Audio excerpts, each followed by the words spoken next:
Accessing library computer data.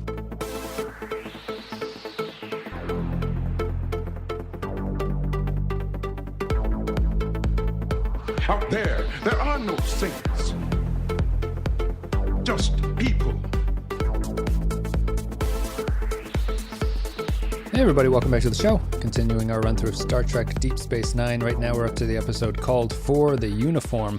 It's the 13th episode, lucky number 13, of the 5th season, aired on February 3rd, 1997. We're moving through the 90s quickly.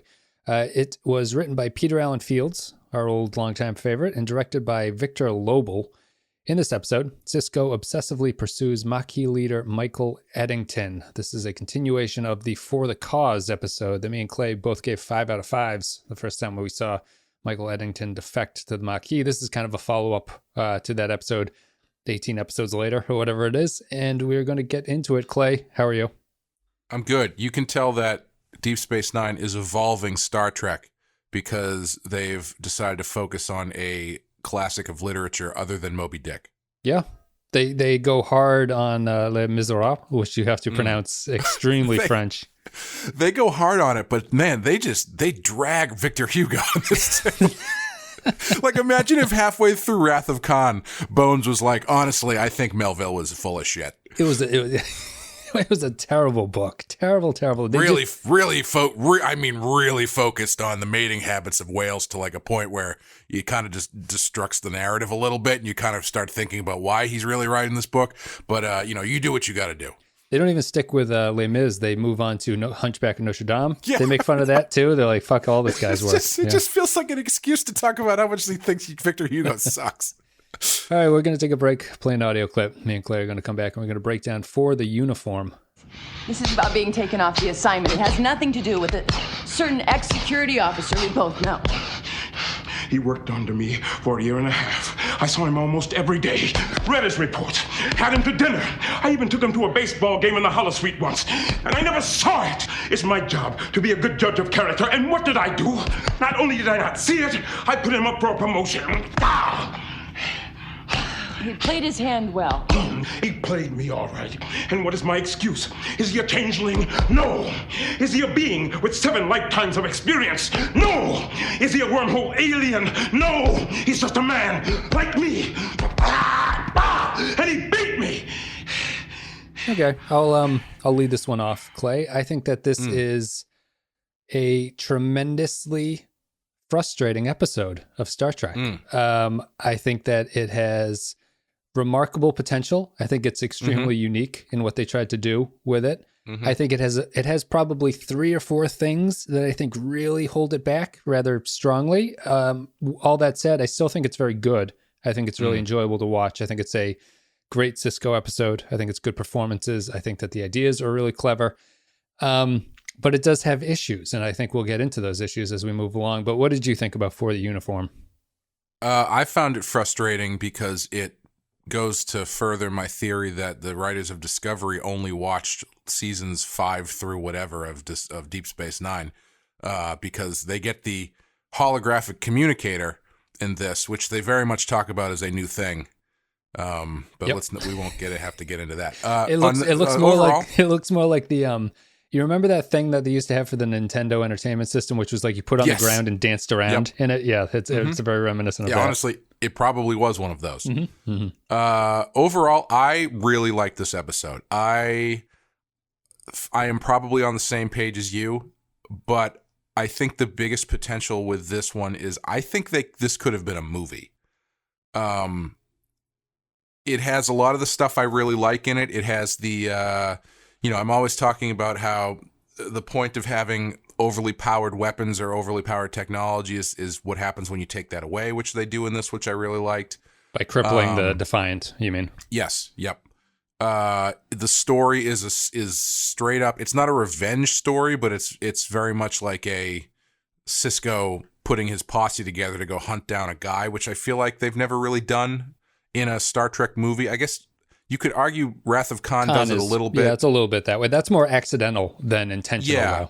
The only other one I could think that was close was maybe Search for Spock, but not for the same reasons. But it's a similar idea where they kind of hijack a spaceship, and it's more believable in this than it was in Search for Spock. But like I think that sort of story could be a very cool movie. And I think there's a lot of themes in this that you could extrapolate larger to be very satisfying.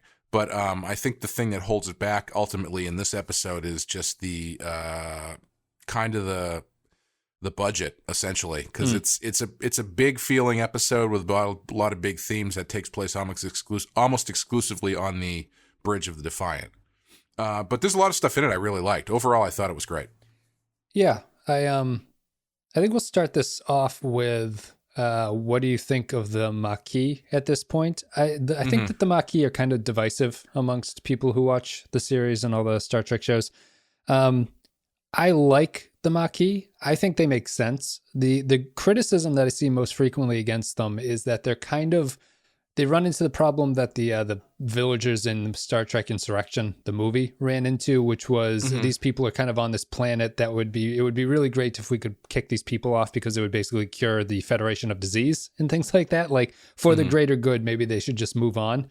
The Maquis, the criticism there, and I think Sisko brings it up here, is that the Starfleet has offered them somewhere else to go and they haven't taken it, and they instead choose to remain in this sort of Badlands area where they are constantly having to commit terrorist acts against the Cardassians and the Federation whenever the Federation interfere. And people's criticism is really that their struggle doesn't make any sense. I strongly disagree with that. I don't know what you think about it, and if you want to say your opinion, I can sort of fill in the blanks, if anything, with what I think. I'll be honest with you, I don't really have much of an opinion on them at this point. Mainly because they come up so infrequently that I honestly, every time they show up, I kind of forget what they're about. Sure. I like in this one, I was more interested in the Eddington story in and of itself. Like the larger politics of it, I didn't even really care about because they're not present enough. So I don't really. Like, I figured it out as they was going through. It's like, oh, okay, so they're attacking the Cardassians and, blah, blah, blah. Like, the sides of the argument were pretty established, but, like, as far as specifics, I don't really care about the Maquis at this point. Okay, so I guess I'll just flesh in with my thoughts about it, is that I think that the show actually does a pretty good job of making the Maquis struggle believable. To me, like I feel that I understand why these people would say that they would stay behind and fight for these planets, even if they were given new ones and they could just move on. Because I think the theme is that Starfleet and the Federation kind of screwed them over. So they're a little bit bitter about that. And they also, I think that the show, in a world where you can have everything via the replicator, you can't replicate things like home. And I think that or love, right, or love, or great songs. I think that I think that the show does a good job of giving them a reason to fight. That is something that goes beyond just having material goods for you, like having a home somewhere else. It makes sense to me that they would stay and fight because they've been screwed over by the government, basically, which is the Federation in this case. And there would just be a thing of like giving like the middle finger to the Cardassians, like you can't push us around that way.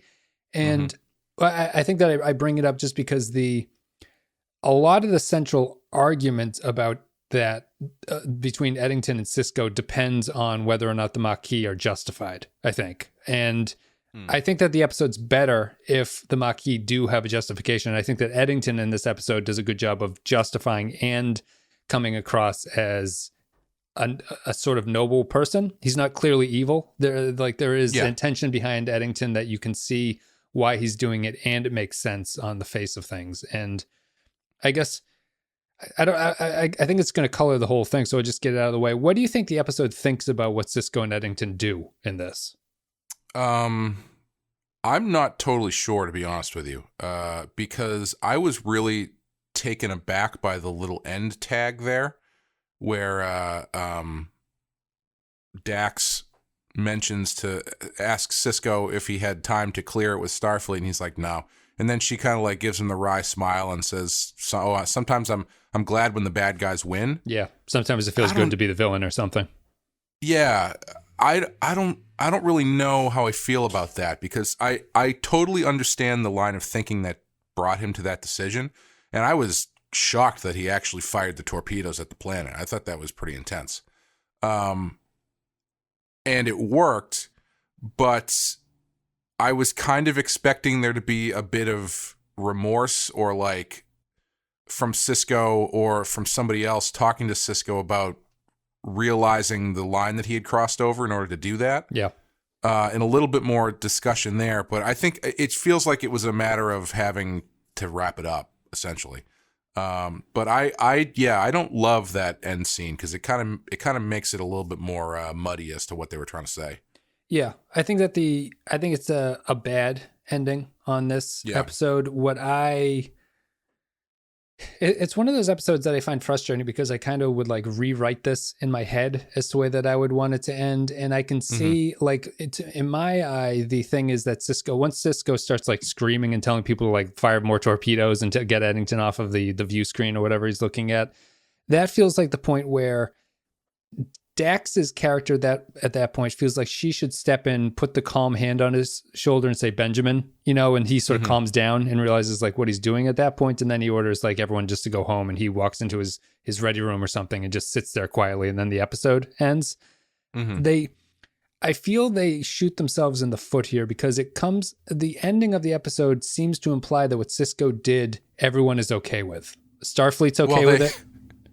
They build in this sort of like, get out of jail free card by saying, they just switched planets. Right. Yeah. Everyone's just back to square one. No one died either is the big thing. Right, so it's just that they sort of moved people around. But I think that to me, the episode is more interesting and more unique for Star Trek because it kind of portrays Eddington as being in the right and Sisko is unraveling before our eyes. And they give up on that by the very end of it. And I think that it's really unsatisfying for the way that the episode ends. Yeah, I think, I guess you're right. It doesn't, it does portray what Sisko does as essentially inarguably the right decision because it does wrap up so cleanly. And at this point in the series, I would have expected a little bit more grayness or self-reflection about the actions and the positions that everybody took than what they give us. Like this is another one where as it was winding down, I thought maybe it was a two-parter because there seemed to be so much to explore in there. And unfortunately they didn't get the chance to do it. And they just sort of, I have run into situations like that in the past where I was writing, if I was writing my, my webcomic, I was running out of pages. So I would just be like, yeah, here's a good point where we could end it, and I would just kind of like condense everything or chop it and be like, all right, this is where we are for now, right? And that's how it kind of felt. It felt like they had all this stuff going, and then they got to a certain point, and they were like, shit, we've got like 2 minutes left in this episode. We don't have time to have a frank discussion about intention, or sides or anything like that. So let's just have Dax give him a wink and a nod or something. I don't know. It's a weird ending. Well, it's odd because especially coming after an episode like was it the last one where it's Kira versus the guy who she gets Darkness shot? and the Light. Yep. Yeah. Was that the last one we did? I think so. No, the Begotten was. It was the one before that, but the Odo changeling one. Yeah. Especially coming so quickly after one like that episode, where the lines are so blurred at the end, and there's such a grayness and such a you're left with such a substantial thing to think about as far as like who was in the right, who was in the wrong, et cetera, et cetera. It surprises me that they wrap this up so cleanly and so conveniently at the end. I think it's I think what the sort of the problem is that there is when they realize that which I'm not really crazy about. Eddington sends over a copy of Les Mis to them. Like, I don't really like how literal he's just giving them the book and explaining everything is. Yeah. But when Sisko and Dax are having that conversation, Sisko explains his thinking to Dax about what he's going to do, which is that he has to become the villain who does something so obscene that the hero will sacrifice himself to stop it. Mm-hmm. Mm-hmm. And you're like, oh, okay. But the way that they're talking about it makes it sound like Sisko is sort of faking what he's going to do. Like he's going to put on a grand act and do something that he won't actually pull the trigger, but Eddington will think he will. However, the breaking point for the Sisko character arc there is that Sisko actually loses his mind and starts doing horrible things. So the fact that he realizes that, and then the ending comes right after that and plays it off as if the tone of the ending scene is as if they had been faking what they were going to be doing. So it doesn't really, Sisko isn't called to task about what's going on here. The worst that they do is they have Worf and Kira kind of go like, really? Like, you really want me to fire the torpedoes at this thing? I think that that's the unsatisfying part. I think that Sisko, the more satisfying angle for the story is not that Sisko fakes it and sort of plays a little like homage to Les Mis. It's that he actually loses control of himself and does something that he kind of regrets at the end, all in the service of getting Eddington to go down. Yeah. And I think it's confused about which way it wants to go with those two storylines, but I think that one is far more satisfying than the other one. Yeah, I feel like there's a scene missing for this that's akin to the Ready Room scene towards the end of First Contact, where Picard's kind of losing it and he's going to blow up the ship and everybody, all that kind of stuff. I feel like this episode is ripe for a scene like that, where they really get into it with Sisko about his actions or what he's going to do or what he has done. Yeah, and it's just it's disappointing that they didn't choose to do that. I think that the other sort of flaw that I have with it is that this is not directly the flaw, but it's a very episodic thing of DS9. It's like the serialization of the story running into the hard episodic nature of the way that the show works, where, Sisko is portrayed as sort of losing it, although we haven't heard about Eddington for the past 18 episodes. So Sisko's approach to things kind of feels like it comes out of nowhere, which isn't really a problem for me. But here, my problem is mostly Sisko's perspective for what he's doing, which is portrayed as he is upset that Eddington betrayed Starfleet and betrayed the uniform.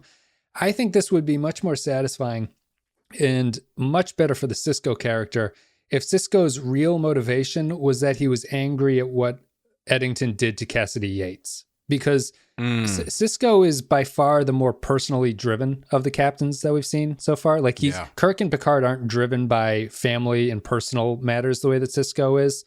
And even if Sisko had a facade of he was doing this for Starfleet, which I don't think really fits the Sisko character at this point because he's kind of the most conflicted captain that we've had. If it was about the fact that Eddington took away Cassidy from him for a while and potentially could have damaged his relationship with her, and it's a callback to how the Borg took his wife away from him. Yep. That is something that I think is more believable for Sisko to lose his mind about by the end of it. Yeah, I would agree. I think there's an argument, though, that could be made that Sisko has... I mean, maybe they do this in all the Maquis episodes and I just forget, but Sisko is at a point now where I think it is believable for him to be... He's definitely holds Starfleet generally in a less idealized place. That's kind of his whole character. Yeah. But they've really kind of leaned into it in the past couple seasons. So I could see the way it's played here being effective if you're playing on Sisko trying to maintain his belief in Starfleet. So if it's less about he's less mad at Eddington for what he did to Starfleet as much as he is freaking out about the fact that maybe he thinks he was right, or right. Like he's trying to hold on to this institution that he's devoted his life to, and he's sort of and his questioning thoughts about it and the how right this organization might be is being completely thrown in his face by Eddington. So I could see that being justification where it's like he needs to justify that what Eddington did to Starfleet is a gross viation. For that to happen, don't you feel that Sisko needs to be a little bit more swayed by Eddington's arguments at some point? I never feel that Eddington gets through to Sisko here. I feel like Sisko is always antagonistic. I don't know if he needs to be explicitly sympathetic to what Eddington's doing. I think it's just that Sisko's feelings towards Starfleet have evolved so much that something like this could be a catalyst for his own feelings against, it's just like a redirection of anger, kind of, it would be. Right. Where he doesn't necessarily agree with Eddington's doing, but the fact that Eddington did it strikes a chord with him, that his reaction is way over the top because he's really reacting to his own feelings at that moment than he is to Eddington. Yeah. But that being said, I do think that Cassidy Yates is probably a good piece that you could have thrown into the puzzle. Yeah. Yeah. Cause I understand what you're saying about like Sisko sees the worst aspects of what he considers to be his relationship with Starfleet in Eddington. Yeah. I don't think that really comes across here because I think Sisko is written more as he's driven more by the fact that this guy got one over on him. It feels more like... Yeah, I agree. I mean, Okay. I don't think they're explicitly doing what I'm saying. I think You think you could interpret that? I would like to interpret... I think you could interpret it that way, or if you wanted to more specifically, I think you could expand on it that way. Like, I think ideally, instead of straight up changing the motivation, I think you could extrapolate it out into something that is more specific to what I'm saying than what they did. Because what they did, it's pretty boilerplate. What they did, there's not really a lot there to really sink your teeth into. It's some good ideas. Which but is I think it's good ideas. Yeah, it's the frustrating part of it, I think, is that I feel like there's a lot of meat that they could have gone with this story. And Yes. instead they had that bizarre 10-minute sequence where O'Brien explains all the things that are wrong with the Defiant as they're walking through the engine. You know?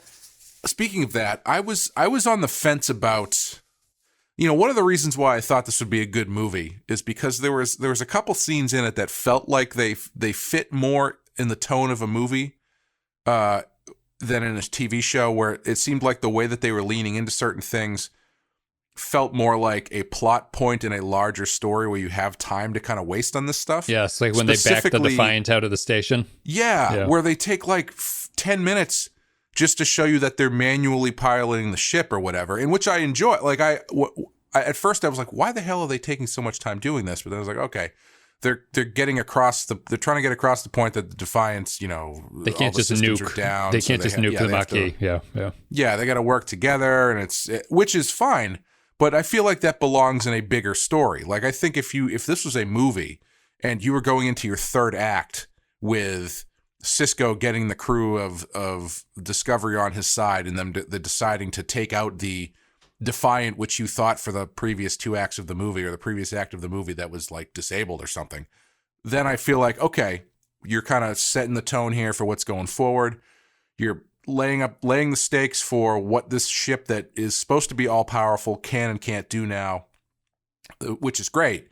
But in an 40-minute episode, I would have gladly sacrificed that scene for a scene at the end where Sisko has to kind of deal with what he did. That's my main structural stuff. I would have gotten rid of 75% of explaining what's wrong with the Defiant to have a longer end scene with Sisko and Eddington, and then Sisko coming to terms with what he's decided to do for the greater good, in his opinion. Yeah. Well, what would have been a nice ending too? Even if you didn't want to have like a long scene where they get into exactly what he did and how he feels about it and shit. You could have had that scene at the end with, instead of saying it slyly, right? Like wink, wink, nudge, nudge. Dax could have said, you didn't clear this with Starfleet. That's going to be an issue. And then Sisko could have said, well, the telling thing is that when I told them, they didn't bat an eye at it. Yeah. That way. What's funny about the funny about the tone is that it's almost joking at the end with Dax. Yes, no, absolutely, 100%. Yeah, it's like the end of an 80s sitcom where they end in a freeze frame after like a high five or something. Yeah. But you know what I mean though. It's like if they had this little thing where she's like, you didn't tell Starfleet about this, and then he says, well, when I did tell them, they were totally fine with it, and then leave that moment to hang a little bit. Then you don't have to get into it, but you're establishing this idea that he did something pretty fucking awful. Yeah. That went outside the guidelines of what Starfleet is supposed to do. And when he told them what he did, they were fine with it. Yes. What does that mean? Right. You'd have to say that. I was thinking that he could just say no and then walk off as Dax is sort of like crestfallen. But I think you do have to deal with the fact that Starfleet needs to be okay with this because the episode ending without Sisko getting any kind of punishment for what he's done needs to be explained. And I think that you're right in that they have to have that conversation where it's not joking. No one is smiling at the end, but it's basically the same dialogue. And Sisko then admits that he did not tell them, but Starfleet does not have a problem with the job is done in Starfleet's eyes. Yeah.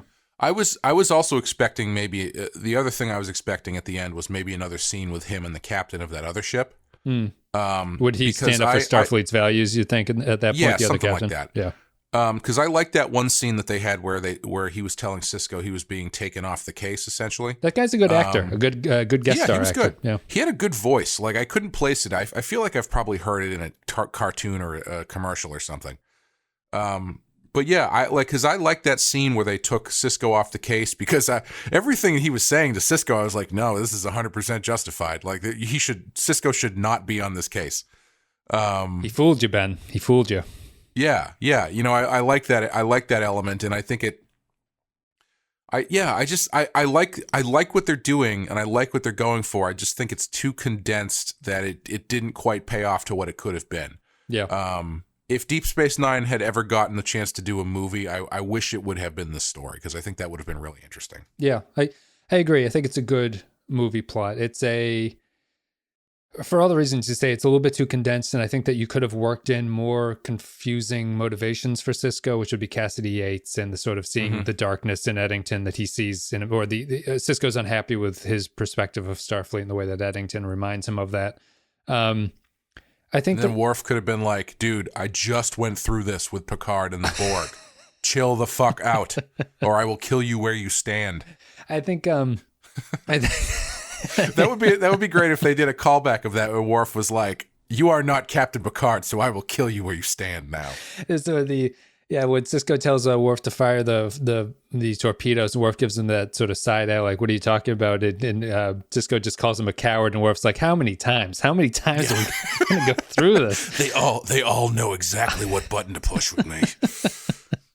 Yeah, I think I think it would have been a good movie. I think it's a good plot. I think what I like about it the most is that it's probably Sisko's most meaty and substantial arc of an episode, I think, that he's had. Maybe you could argue that The Visitor, this is like a very viscerally angry thing. And I think that I mentioned before when the series started that my favorite Avery Brooks, and people call it, it's his growing the beard moment, is when he sort of shaves his head. It comes a little bit after that, I think, but they eventually start writing Sisko more angry than he was early on, where he was kind of goofy early on. He's a little bit more pent up and angry, and I think that it works with the way that everything is playing off in the background, because what I think they're doing with the episode is they're just building towards, Sisko had the premonition in Rapture that the Dominion War is coming. They're building towards something. They're trying to show the kinds of tougher decisions that Sisko is eventually going to be placed under. And this is one of the things. It's not actually a war story, but it's a similar kind of like betrayal and traitor aspect to it. And I think it's a good performance from Avery Brooks, actually. We talked about in the ship, he was very good. I think he's good here too. He doesn't lose anything. I can't tell if I really like the scene where he's punching the bag, saying that like Eddington isn't a changeling. He's not a Trill. He doesn't have like anything over him. He's just a man who's better than me at that one particular thing. I think he's good. I don't know. I feel like it's just a little bit wasted. I feel like the performance is for material that isn't quite there for him. And that makes it feel like the performance is heavy-handed or overdoing it. But I think the performance is right for what the episode wants from him. Yeah, I think so too. I was debating how well his acting style works at the high angry moments, because it's sort of like he's got such a very pronounced way of speaking everything that when he gets really angry, that sort of really stands out, because his voice becomes very cut and jumpy, and because he has to make sure that every single word comes through, and it feels, his diction is impeccable. Yeah. Exactly. Yeah. And it's like it feels very theatrical when he does that. but I guess I don't know. I think it works for the most part. I don't know what I would want him to do differently, but it's an interesting thing because that staid, measured way of speaking I feel is very effective when he's quieter. When he's smoldering, he's perfect at it. Yeah, because it feels like he's really considering everything he's saying. Right. Yeah. So when he's being polite. Basically, he's he's considering the words that he's about to say to you. So when he goes over the top and starts to lose it, and he still sounds like he's written these out on note cards that he's studied, but also has the words in front of him just in case he misses one. Yes. It has an odd feel to it, but I thought he was good. I thought. I like that punching bag scene. I like the scenes where he was talking to Eddington and stuff. I like the scene with Dax. I think it would have been nice if they had less Victor Hugo in it. Like I appreciate the references and stuff, and I think it works. But I hate when you make references to stuff and then you have two characters who are like just explaining the themes of that work and how it relates to that. Yeah. Like in Wrath of Khan, I don't feel like they do it that much. They kind of dip at it a little bit. Khan doesn't send over an ebook copy of it for Kirk to read. Kirk does have the book, I believe. He has a copy of Moby Dick at the beginning, I think is what he's reading with the glasses. But the way you do it is... maybe it's just not.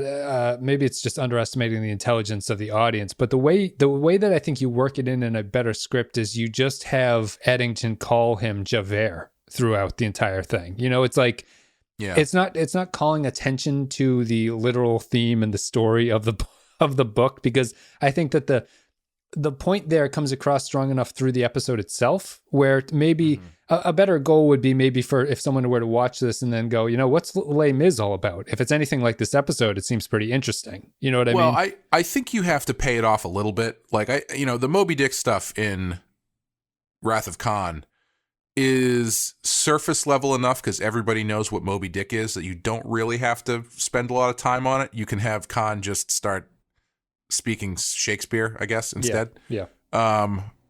But with Les Mis, I feel like you have to be, if you're going to have someone obscurely call another character Javert, especially if you're going to have the turn that Sisko has in this, I think there's a point where he has to be like, Eddington thinks he's Jean Valjean. That's why he thinks he's this character, he has to relate it back to the reference. Yes.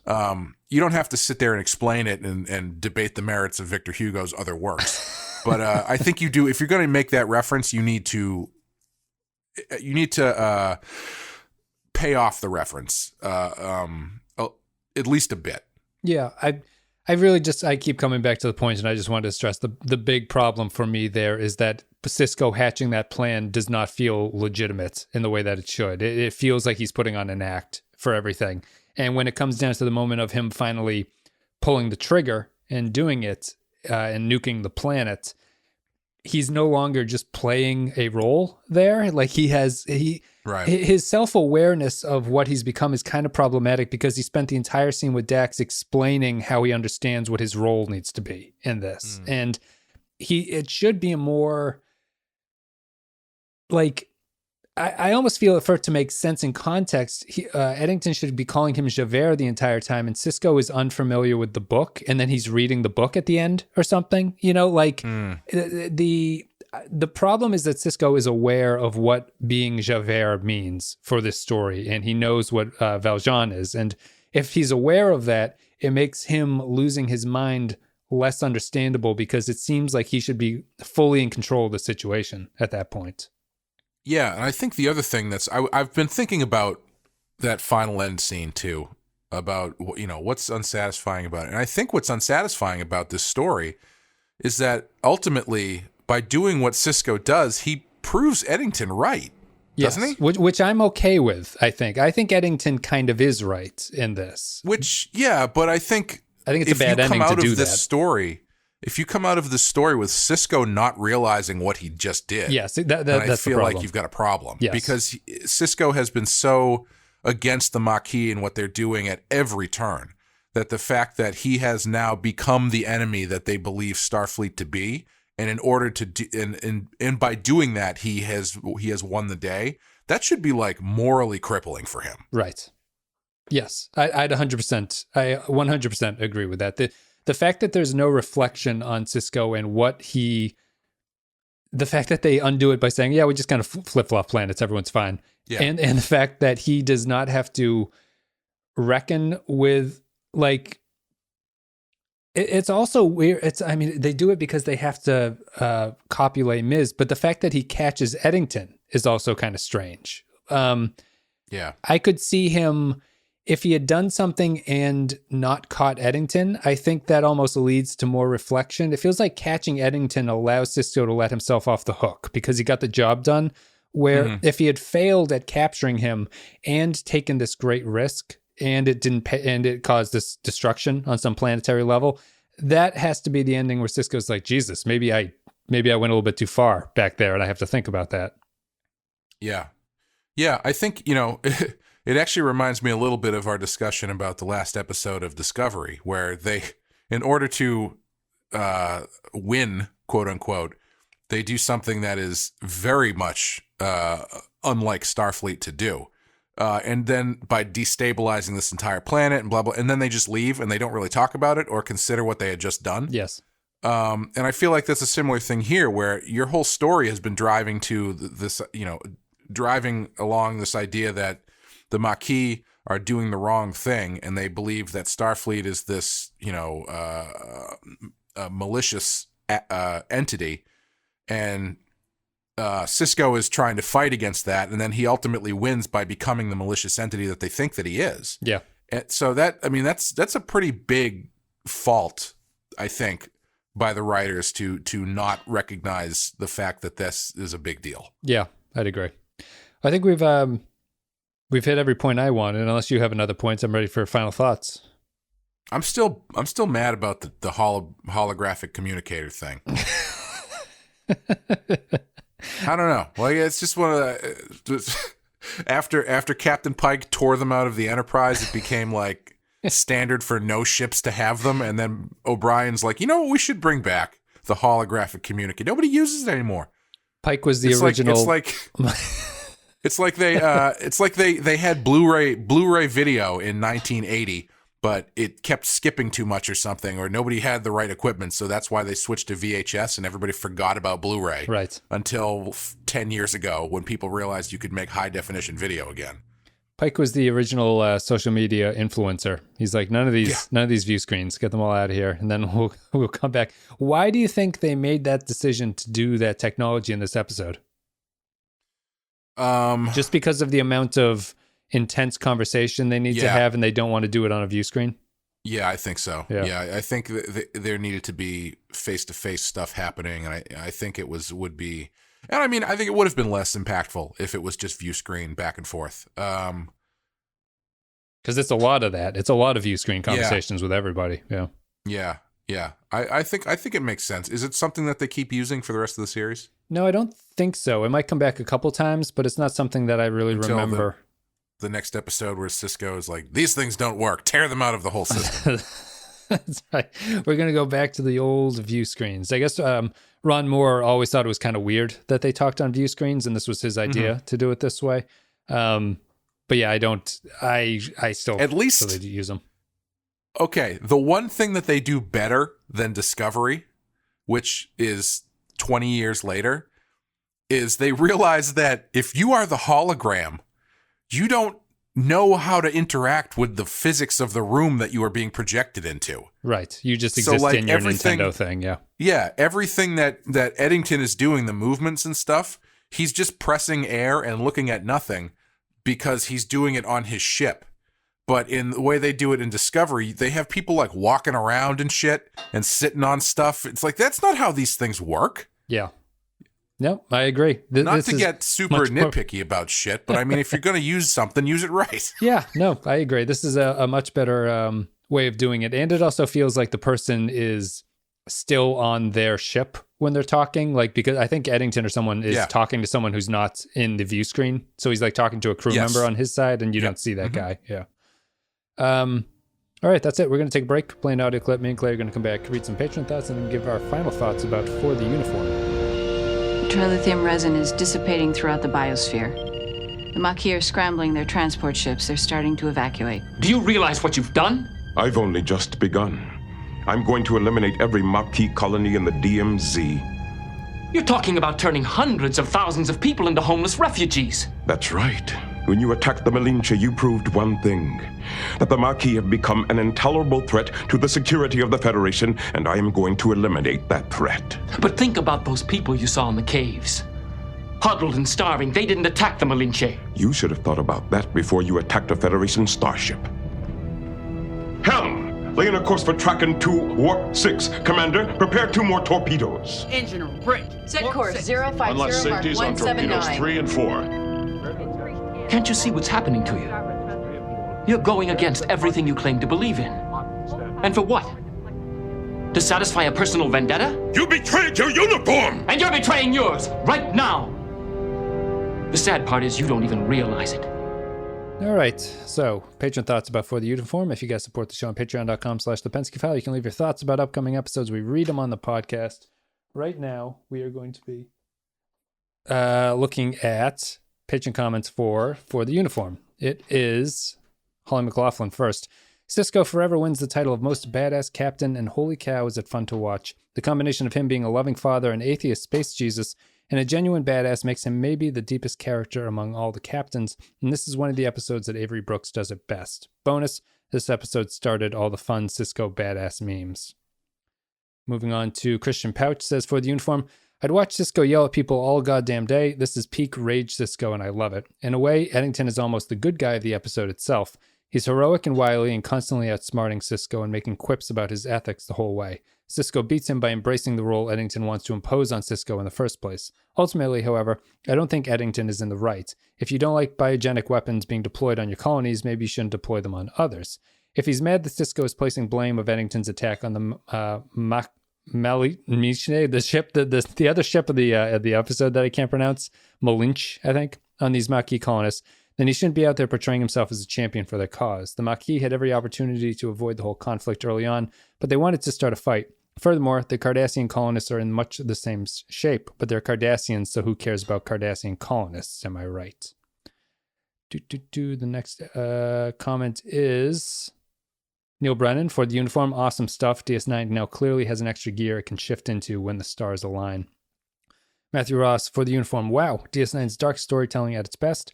I like the question as of Sisko's solution, while not only beyond normal Starfleet protocol, arguably a war crime. I feel that Avery Brooks wants secretly to be the villain, the pirate of virtue, if you will. I always found Eddington's total transformation to a complete terrorist a fascinating showing of how the former colonists completely get rid of their Fed background. Honestly, I don't feel bad for the colonists as they were offered alternate housing and chances to restart and help, but they're all petulant. They don't have to be suffering, but they choose to. The tension and hatred Sisko has for Eddington is a complete 180 from his beginnings and shows a darker tone of the story. I like the other ship, I'm not going to pronounce the ship, the M ship was fooled and taken out, showing once again that the Federation isn't on its game yet. The lack of a computer fully functioning and acting as if the Defiant is a steamship was interesting, showing how much the computer actually does.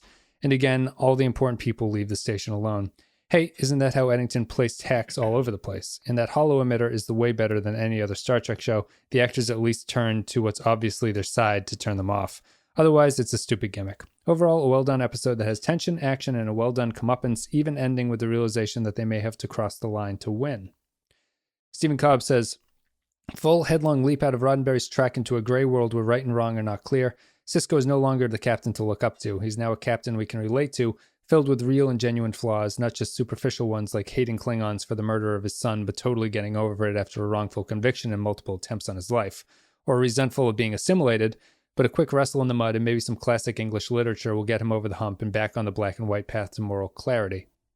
Zim Nuclear Wessel, For the Uniform, between this and Discovery, it seems like holographic communication was a lot like 3D film in the 20th century, something that kept coming back but never caught on. Kyle Barrett says, For the Uniform, less comment, an absolute cracker of an episode that probably is the best Sisko-focused one so far. All Sisko's talk of Eddington betraying Starfleet in his uniform can be seen as a little odd, considering Sisko himself finds himself torn between the uniform and his duties as the emissary, having recently chosen the latter during the events of Rapture. That's not a slight in the episode. Instead, it reflects poorly on the Bajor episodes for not showing more of Sisko's dilemma. It's not a problem. I just think that there's more interesting stuff to mine, but they never do. If there's anything I don't like about it, then it's the very end with Dax joking about being the bad guy. It can be seen as more Starfleet arrogance, but I think I would have preferred a more somber ending. And this is sadly Peter Allen Fields' last Star Trek script, and I think he's one of the franchise's best writers. Thank you very much, patrons. Go ahead. I hope in the future, when they do these Star Trek shows that take place far in the future, instead of going back to like Victor Hugo or Melville, there's a plot point that is someone being like, wait a minute, if we just look at this ancient text called The Prisoner of Azkaban, then it'll give us everything we need to know. Like they always what's the cutoff for using literature or other things in Star Trek? Because I am on record many times as saying how much I hate the use of the Beastie Boys song in Star Trek 2009. Yeah. And also I hate the fact that he's driving a 1960 something Ford Mustang, because that car would be like 400 years old. Yes. It's like Red Barchetta from Rush. He's kept it in pristine condition. Yeah. Like what is the cutoff as far as like acceptable references? Because like you could argue that at some point on Discovery, Tilly would be like, this is just like my favorite episode of Buffy the Vampire Slayer or something. You know, like what it's interesting how whenever they reference classics, it's always in reference to what we understand as classics and not like any sort of forward thinking as to stuff that is probably going to be around for a while now. Yeah. You know, it's I find that interesting. Like they're always listening to classical music. Yes. But then, you know, when they do pull out something like the Beastie Boys, you go, at least I go, nah, I don't like that. No. except I do like it in the third movie, because it is a good payoff when they use it again, and then Bones goes, have you seen Beyond yet? I have not seen Beyond. I know that I've seen the scene, though, where they use it, yeah. There's a good payoff where Bones is listening and he goes, is that classical music? Which I appreciate. I guess it's just because they like the, they just like the archetype of the story, I guess, there. Yeah. But yeah, like, if you redubbed this where instead of Eddington and Sisko calling each other Javert and Valjean, they were called each other like Anton Chigurh and Llewellyn Moss or something. And you'd be like, or like Harry Potter and what's his name? Voldemort. Yeah. Yeah. There's a great, I don't know if you've ever seen Reign of Fire. The Dragon movie? Yeah. You know, middle of the road movie. I really enjoy it. I think as far as action movies, sci-fi movies that were coming out at the time, which was like early 2000s, I thought it was great because it was doing something different. It's got a great cast. It's got Christian Bale, Woody Harrelson. No, not Woody Harrelson. Matthew McConaughey and Gerard Butler in it. Yeah. And there's this post-apocalyptic thing where there's dragons and dragons have destroyed the world. And there's small pockets of people who are still living. And there's they have all these kids and they're putting on a show, like this big theatrical show. And what they're doing is they're acting out the I Am Your Father scene from Star Wars. Mm-hmm. And the kids are reacting as though they're watching a classic play, and it's being presented as a classical mythological story that's being passed down, which I've always appreciated, because I mean, that's more or less what it is at this point. But yeah, I'm surprised that they don't do that stuff more, because I think it's tough. I guess I'm not surprised, because I guess it's kind of tough to pull it off without it seeming really hokey. Well, it would all seem like the Beastie Boy stuff. It would be like, oh yeah, we see what audience you're aiming for here, I suppose, with this stuff. Yeah. Plus, people don't read anymore anyway. So why don't you just go back to a time when people read and quote Hugo and Shakespeare and Melville, and I think we'll all move on. Yeah, it would be more accurate if they were like, you've read. If Dex was like, I couldn't make it through Hunchback of Notre Dame. The audiobook was terrible. Well, they'd have a holographic emitter of Hugo like reading it aloud to you or something. At that point, you wouldn't just be listening; you'd see the hologram there in front of you. So that's it. We're done with. Well, we're not done. We're going to give our final thoughts, but it's for the uniform. Clay, why don't you go first with what you thought on our 1 to 5 scale? I'm going to give it a 4 because I think this is when, as I was watching it, I wanted to give it a 5. Because I was hoping it would cross into that territory, because I like the ideas, I like the plot, I like what they were trying to do.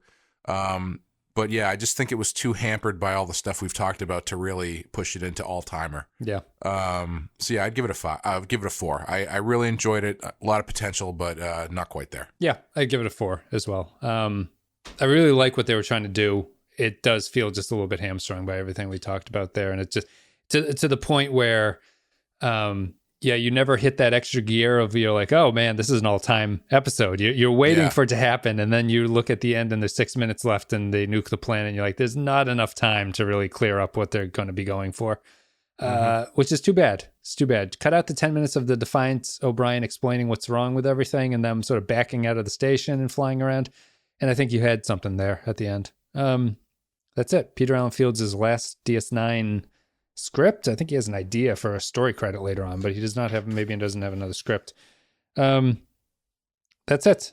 Thank you very much, guys. Me and Clay are both going to give this one a 4. It seemed like the patrons liked it a little bit more than we did, or at least they ignored the criticisms and what they were thinking about and focused on the positives for it. But here's a good episode.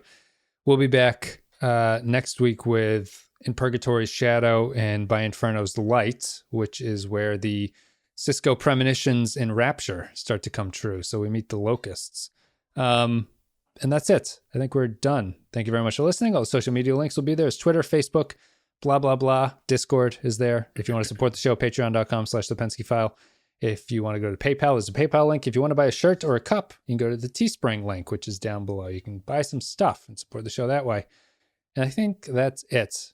Mention the show on Reddit or any other place that internet people gather and get information from each other, and that would be much appreciated. Thank you very much for listening. Clay, do you have anything you want to say or add? No. Check out Badass Podcast and check out Radio Star Murders. Both continuing. We just came out with the Meatloaf one, and I think the one that we have coming up is Prodigy, the episode after this episode comes out. So you can look forward to that. Smack my bitch up. Change my pitch up. Where we find out whether in fact he does smack his bitch up. Maybe they should have used instead of the Beastie Boys, they should have used that in this episode when Sisko finally captures Eddington at the end. They just blast smack my bitch up. There's got to be an internet thing somewhere where people cut in different songs into that scene from Star Trek Beyond. Yeah, like the thing in The Simpsons where Homer and Wiggum are taken off in the car to chase down Marge and her friend. And he's like, let's roll. And he clicks his radio on, and it's sunshine, lollipops, and rainbows. Was that the Thelma and Louise parody that they were doing? Yeah. That's it. Thank you guys very much for listening. Thank you for supporting the show. And I think that's it. We will be back with more Discovery coverage. And then we have the double episode 2-parter DS9 next week. So thank you very much for listening. We will see you next time.